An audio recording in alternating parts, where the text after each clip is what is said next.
سبيل الدموع سبيل مريح تنهدى يا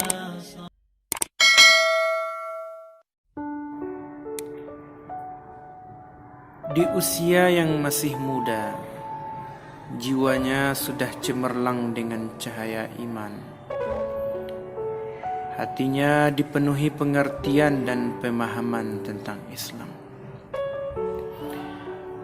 Pertama kali berjumpa dengan Rasulullah sallallahu alaihi wasallam, ia langsung jatuh cinta dan menyerahkan seluruh jiwa raganya menjadi pendamping beliau.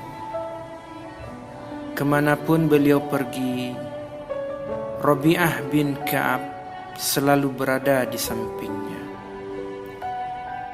Rabi'ah melayani segala keperluan Rasulullah sepanjang hari hingga habis waktu Isya yang terakhir. Bahkan lebih dari itu.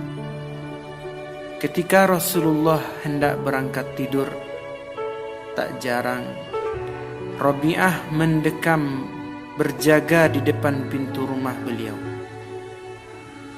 Di tengah malam, ketika Nabi sallallahu alaihi wasallam bangun untuk melaksanakan sholat, seringkali ia mendengar beliau membaca Al-Fatihah dan ayat-ayat Al-Quran.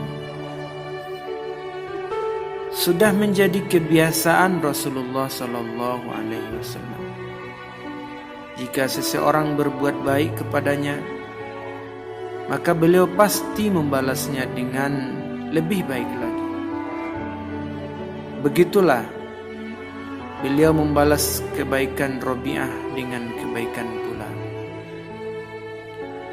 Pada suatu hari beliau memanggilnya seraya berkata, "Wahai Rabi'ah bin Ka'ab, katakanlah permintaanmu, nanti kupenuhi."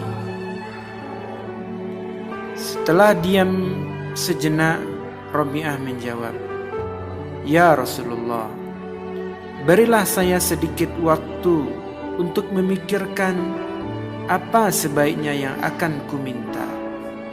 Setelah itu akan kuberitahukan kepada Anda." "Baiklah kalau begitu," jawab Rasulullah. Rabi'ah bin Ka'ab adalah seorang pemuda miskin, tidak memiliki keluarga, harta dan tempat tinggal. Ia menetap di suffatul masjid, di emperan masjid, bersama-sama dengan kawan senasibnya, yaitu orang-orang fakir dari kaum muslimin. Masyarakat menyebut mereka duyuful Islam, tamu-tamu Islam. Bila ada yang memberi hadiah kepada Nabi, maka biasanya beliau memberikannya kepada mereka. Rasulullah hanya mengambil sedikit saja. Dalam hati, Rabi'ah bin Ka'ab ingin meminta kekayaan dunia agar terbebas dari kefakiran. Ia ingin punya istri, harta dan anak seperti para sahabat yang lain. Namun hati kecilnya berkata, "Celaka engkau wahai Rabi'ah bin Ka'ab, kekayaan dunia akan lenyap. Mengapa engkau tidak meminta kepada Rasulullah agar mendoakan kepada Allah kebajikan akhirat untukmu?" Hatinya mantap dan merasa lega dengan permintaan seperti itu. Kemudian ia datang kepada Rasulullah dan berkata, "Wahai Rasulullah, saya mohon agar engkau mendoakan kepada Allah agar menjadi temanmu di surga." Agak lama juga Rasulullah terdiam. Sesudah itu barulah beliau berkata, "Apakah tidak ada lagi permintaanmu yang lain?"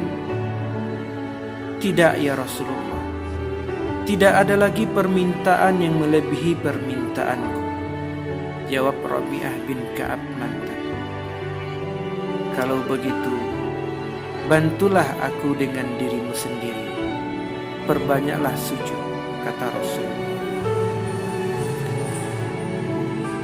Sejak itu, Rabi'ah bin Ka'ab bersungguh-sungguh beribadah agar mendapatkan keuntungan menemani Rasulullah di syurga, sebagaimana keuntungannya melayani beliau di dunia. Beruntungnya Rabi'ah bin Ka'ab. Di dunia sudah bisa menjadi pelayan hidup Rasulullah. Sepanjang waktu selalu ada di dekat Rasulullah. Lalu di akhirat, Rasulullah juga menjanjikan kebersamaan. Rindu dan iri diri ini kepadamu, wahai Rabi'ah. Semoga di sisa hidup yang masih ada ini, ada kekuatan untuk memperbanyak sujud kepada Allah, agar bisa bersama Rasulullah di syurga.